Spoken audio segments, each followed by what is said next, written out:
the woman that is representing these whistleblowers, and I don't even like the term whistleblower because it makes them seem like, they're crying out, crybabies or something. This is a really big deal.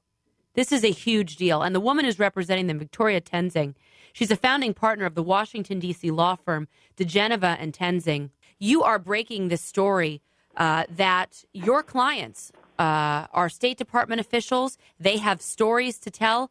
Tell us, break us down, Victoria. I said they're State Department officials, but where specifically? Who are your clients? Well, I can't tell. I have one client right now, and actually my husband's going to meet with somebody else today, and we'll see if that works out for him to go public.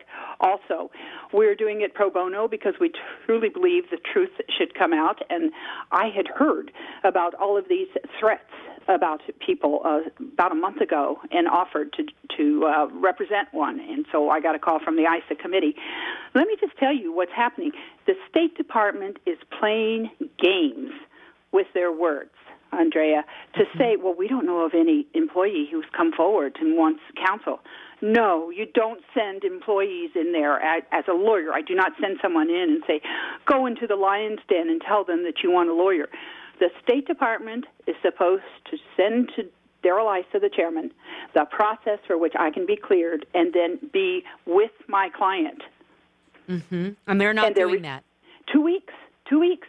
I didn't say anything because the first time Chairman Issa sent the letter over to the legal department at State, he just said, just provide a process for the lawyers to be cleared. I didn't say anything. I don't. That's not how I practice. I didn't go public. Mm-hmm. 10 days later, they had not even responded to the chairman of a committee.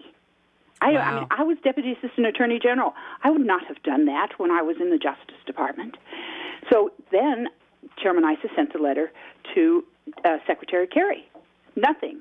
So by Monday, I'm going to go public. And I thought for sure the State Department would say, oh, gosh, it was just a screw-up.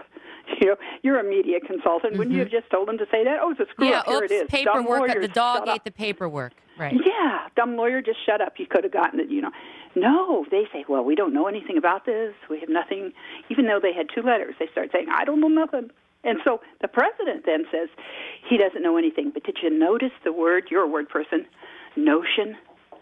He had thought about that ahead of time and was minimizing it, the notion about people being stopped. You don't use that word, just doesn't fall out of your mouth. Victoria, that was a question by Ed Henry, and as you point out, I'm sure the president anticipated it wasn't going to be a warm and fuzzy question from Ed, and it was specifically on this, on Benghazi, on these people who want to testify and tell their story. And the president said, I will get back to you. I'm not familiar with it, which I think is a bunch of baloney. But let's say that he's being honest. He went back, he checked. Have you heard anything from the White House since that press conference or in the last few, hours? Well, no, they're not going to communicate with me, but Chairman Issa hasn't heard anything, and I doubt if any journalist who's called there has been told anything. I bet they're still looking into it, quote unquote. Okay, so that's the process, is that the White House would, or the State Department would get in touch with Issa, and then he would get in touch with you, and nothing has happened.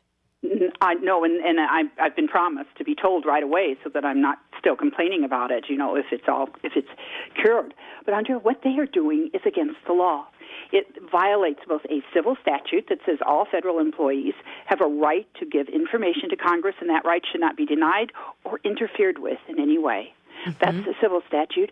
And the criminal statute is it's 18 U.S.C. 1505, which says nobody can obstruct or interfere in any way with a person giving information to Congress. Wow. Okay. You'd think, though, Victoria, they would react in some way. I mean, they are doing nothing, as you point out, nothing to cover this. Even from day one on Benghazi, they have given misinformation. They've derailed. They've stonewalled. They've bungled. They've mixed up their messages and their stories. I mean, this is a huge issue, as you point out, not just from a political perspective, but from a legal perspective. And tell our listeners, too, Victoria, what are your clients saying? What information do they have? Well, I can't reveal that much because I don't want to identify my client. And so to do that would be to identify her or him. But let me address what you just said about how can they be doing this. Andrea, when have they ever suffered for doing something? Has ABC covered it yet? Has NBC covered it yet? Has CBS covered it yet? No, just Fox News. CNN did yesterday. Oh, wow. Dan Bash covered it and was very committed to the story. But that's it. Now, it's all over the print media, but the Washington Post, I got a call from the Washington Post yesterday. I said, hey, this is great. They're going to cover it. No, it was their media reporter wanting information and a perspective of why I was complaining about the media not covering it. Oh, my goodness. Do you want to cry? You can't make that up, Victoria. You really cannot make that up. They want to do a piece on the media not covering Benghazi, even though they're the media and they're not covering Benghazi. I said, when you get serious about it, and he was a really nice guy, but I said, when you get serious about it, I'll know, because you'll have the foreign policy reporter call me instead of the media person. We're speaking with Victoria Toensin. She is the attorney representing the State Department employees that have information about Benghazi but are being allegedly threatened and blocked from testifying at a hearing on Benghazi that's set for next week. It's really incredible. Let me Victoria. explain exactly what they're doing.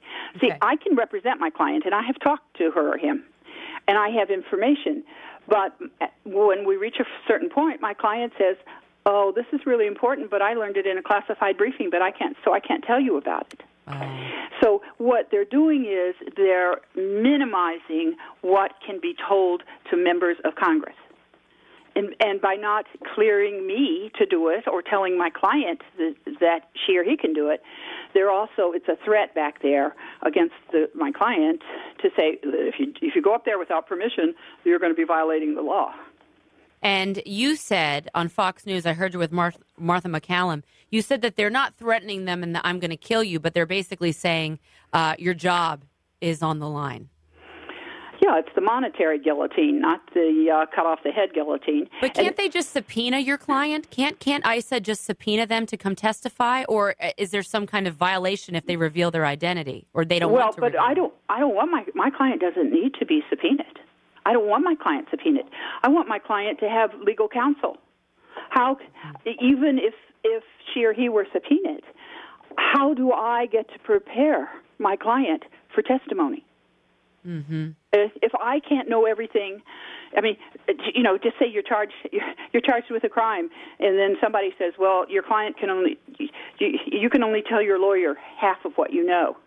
Do you see how they do it? They can't prevent my client from meeting with me. They don't even know, but they can control the process by not giving me a clearance so that the client cannot tell everything the client knows. That's what they're doing. But just the fact, Victoria, that they're going out of their way to do that tells me there's something wrong there. That's smoke to me, and when there's smoke, there's fire. If they're all about transparency, which this administration said they were, if they're all about getting to the bottom of Benghazi, which President Obama misleadingly and just disingenuously said yesterday at the press conference, which we know is not true, then they would let these State Department officials speak. Final question, or actually I have two real quick. Do you believe they're going to let them testify on Wednesday? Oh, they'll be testifying. They can't prevent them from testifying. It's whether the committee is going to have the full information and know about the classified information. And by the way, the classified information may or may not come out in a hearing. It has to be declassified. There's a process they have to go through. I'm not asking that my client be cleared so that they can go on, with the 5 in the evening and tell classified information. I'm asking clearances so that we can both sit down before the Democrats and the Republicans and give the classified information of the event. All right. Well, you said you can't bring him on the 5. I wish you could bring him on this radio show because I would love to have your client. Whenever you want to make him available, if you ever do, Victoria Toensin, we are right here waiting not to tell this the week. story. We're going to have a hearing first. All right. Well, after the hearing, we're ready and waiting. Victoria Toensin, I wish you the best of luck. I hope they start to cooperate. We will be covering it tonight on the 5 again until you get some movement on this. Thank you very much for your hard work. I know you're doing this pro bono. You are a great American, Victoria. If you have any legal questions about it, please just give me a call because I'm glad to clear up anything. I hate it when people get legal stuff wrong.